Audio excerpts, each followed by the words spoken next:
Hey y'all, I'm Rylan. Welcome to my channel.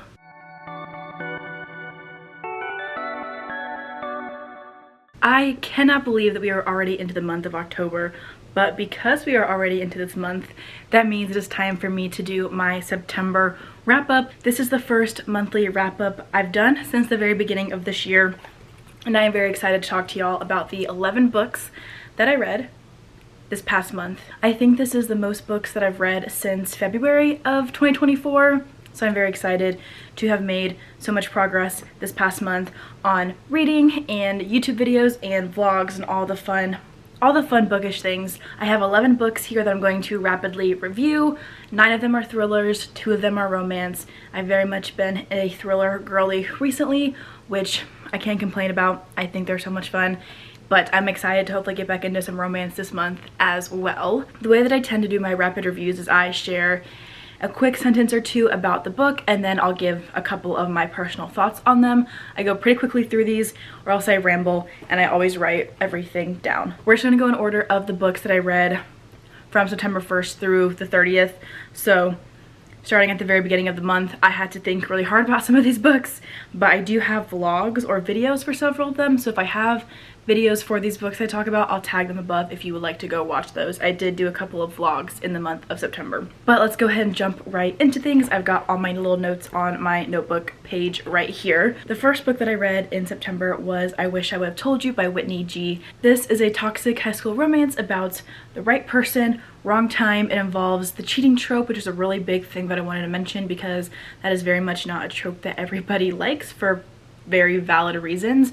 But this is about a twin sister, and the relationship that she has with her twin's boyfriend, and it's hard, it's sad. It made me cry personally, and I binged this book in just a couple of hours. I did read this book for a 12-hour productivity / reading challenge, so I'll have that video tagged above if you would like to watch it and hear more thoughts from me on it.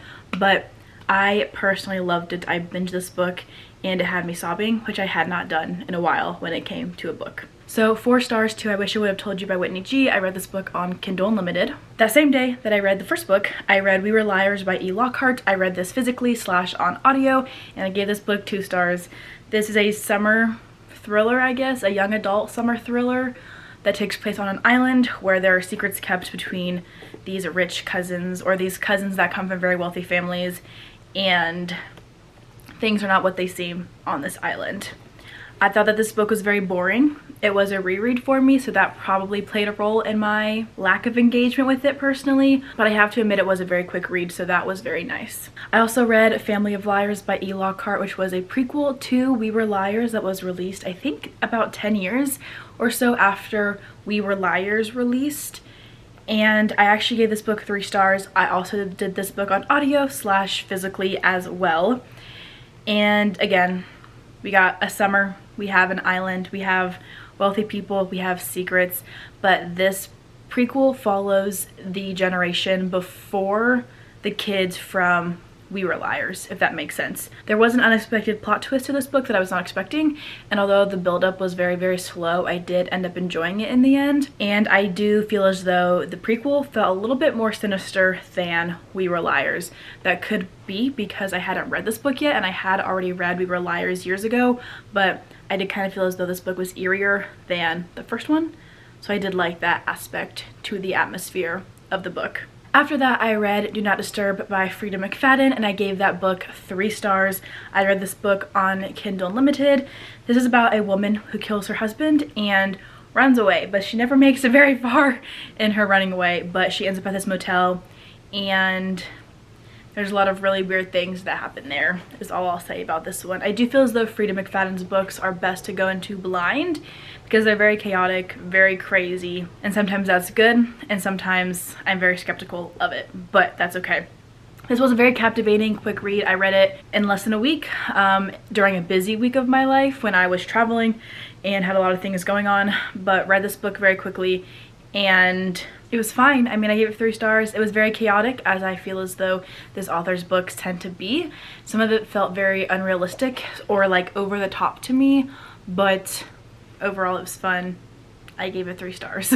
After that, I read Middle of the Night by Riley Sager, physically / on audio, and I gave this book 4 stars. I do have a review video for this one where I very much go into depth about the book, so I'll tag that video above as well if you want to watch it. But this is a thriller about a man who is haunted by a past when his best friend disappeared at the age of 10 years old from a tent in his backyard, and he's now back in his old neighborhood and he feels as though he's being hunted, and he wants to find out the truth about what ended up happening to his friend because nobody ever found out what really happened.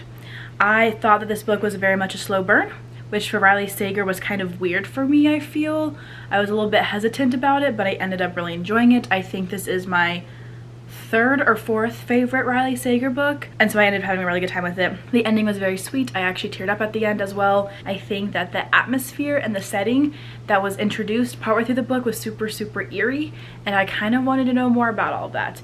And we didn't get a ton of information, but what we did get was very cultish, and I liked that a lot. I read The Center for a book club that I'm in here in Nashville, and I gave this book 4 stars. I also did this book physically / on audio, and this is a thriller about a woman who finds herself captivated by this mysterious learning center where you can go and learn a whole language in 10 days, and it's very odd, and like you become completely fluent. Nobody really knows how that works, but you very much get cult vibes in this book by the end of it, and the main character is very unlikable, which I really enjoy in thrillers, so I kind of like that element of this book as well. I read another Freida McFadden book in September as well, and that one was Dead Med, which I gave 2 stars. I read this one on Kindle Unlimited. I know this book was recently re-released from its original, and I wonder if that was the problem, if I'm being honest. I feel as though Freida McFadden has been mostly a miss for me, but I kind of want to read every single one of her books and like do a video on it, because I've read like 5 or 6 books by her now, and I've given one of them 5 stars and the rest have been 3 stars or less, I think. And this is unfortunately one of the ones that have fallen beneath the line for me. But this is a thriller about a medical school where people are getting murdered, people are overdosing on drugs, and we follow multiple characters who are all telling their sides of the stories like at the same time, like in different sections. So you're following the same exact timeline for like 4 parts, 5 parts maybe, and it's very repetitive, and that's where things went wrong for me overall. I just felt like I was reading the same thing over and over again. I also felt as though there were plot holes because of the rewrites that were done. I don't know what the rewrites were, but there were inconsistencies with things that were being said and like the plot points that were being shared between the character chapters. It just didn't match, and so that bugged me a lot. So I gave this book 2 stars, unfortunately. And then I had one 1-star read this month, which was The Perfect Ending by Rob Kaufman. I had this book on my NetGalley shelf for years. I read it on ebook / on audio as well, and I did not like this book at all. The writing made me very uncomfortable. Like some of the language that was used was just not nice, and is very anticlimactic to me in the end. But this book is about a writer who is tempted to end his own life when he is stuck in writer's block and cannot find inspiration for his next book, and then he gets tangled in all these things, but the ending is not great.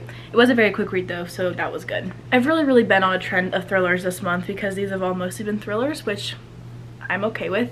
But I also read Love Letters to a Serial Killer, which is another thriller, and this is probably one of my favorite books from the month of September.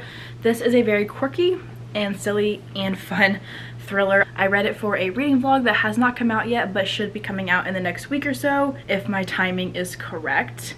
So I'm not going to talk too much about this book because I want that vlog to be new content, but this is a thriller about a woman who falls in love with a serial killer and has to know everything about him and writes letters to him. And again, very quirky. This book was 100% originally cover by, especially after the not super great ratings there were on Goodreads about it, but I gave it 4 stars. I ended up really enjoying it in the end. My second romance of the month, because I read 2, was Her Shadows, His Secrets by Cece Monroe, which I read for the Mending Hearts book club. I did this book physically / on audio as well. That's basically been my trend for right now. Like, I love audiobooks. I utilize them as much as I can. But this is about Hannah, who moves to a new town after she finds out that An estranged grandparent has left her all of his money and his entire estate, and she meets Theo, and they have an arrangement of the physical kind, and she's being stalked, and there's like a mystery involved. And my downside to this book is the vagueness of the whole mystery and Theo's purpose in being in this town in the first place, because there's literally no mention of any specifics until everything blows up in the end. But 4 stars to this book. It was very fun, very sweet, and very spicy as well, which I liked. So easy 4 stars to that one. Didn't think too hard about it, just kind of went along with the ride for the book club that I co-host. And then the final book that I read in the month of September was Bright Young Women by Jessica Knoll, and I gave this book 3 stars. I also read it physically / on audio. This is about 2 women who are determined to find justice regarding this man who has been killing women, and nobody is willing to make the connections between the murders and the missing people and his involvement in everything, and so they team up to find out the truth. This book has really great ratings. I gave it 3 stars. I thought it very much fizzled out in the end. Like, I didn't really feel like there was some big like yippee at the end, I guess, as one might expect maybe with a thriller about finding out the truth.